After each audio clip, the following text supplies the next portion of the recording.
కానీ ఆ రోజు కూడా ఒక మాట చెప్పాను, ఇది గౌరవ సభ కాబట్టి ఈ సభలో నేను ఉండలేను, మళ్ళీ ప్రజాక్షేత్రంలో గెలిచి గౌరవ సభగా చేసిన తర్వాతనే ఆ సభలో అడుగు పెడతానని వచ్చాను.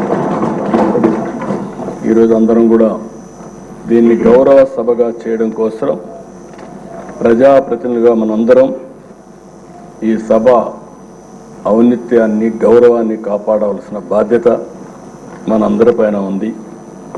ఇక్కడుండే నిన్నటి వరకు మీరు ఏది మాట్లాడిన చలామణి అయింది, కానీ ఇప్పటి నుంచి ఆ కుర్చీలో కూర్చున్న తర్వాత ఆ కుర్చీ గౌరవాన్ని కాపాడుతూ మీ గౌరవాన్ని పెంచే విధంగా మీరు ముందుకు పోవాల్సిన అవసరం ఉందని చెప్పి కూడా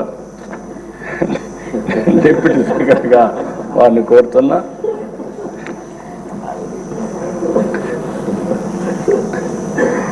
ఇంకొక పక్కన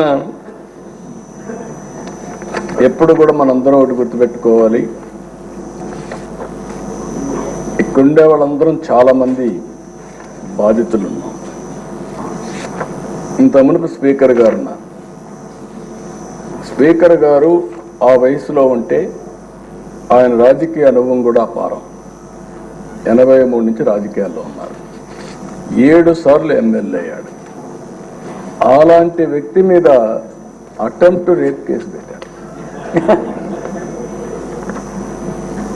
అంటే ఏమన్నా నాకైతే అర్థం కావడం లేదు.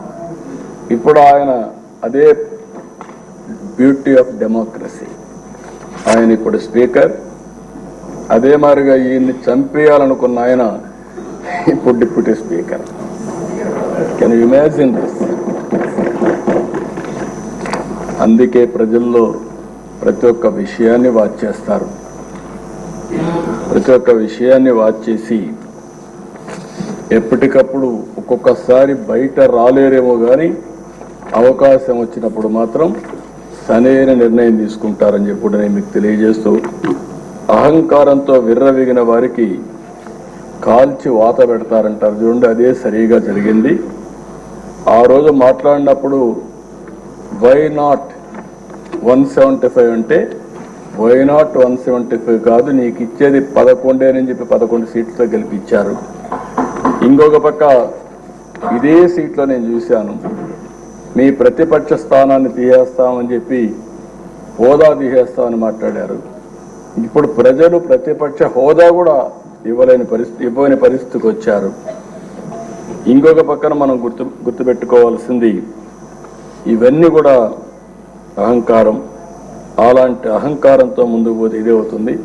నా చరిత్రలో 2 సార్లే ప్రతిపక్ష హోదా అనేది నాయకులు ఇచ్చేది కాదు, ప్రజలు ఇచ్చేది. అంటే ప్రజలు ఓట్లు వేసినప్పుడు 10% సీట్లు గెలిస్తే ఆ గెలిచిన పార్టీకి ప్రతిపక్ష హోదా వస్తుంది. లేకపోతే మెజారిటీ మనం గెలిస్తే మనం ఇక్కడ అసెంబ్లీకి వస్తాం, మెజారిటీ ఉంటే గవర్నమెంట్ ఫామ్ చేస్తాం.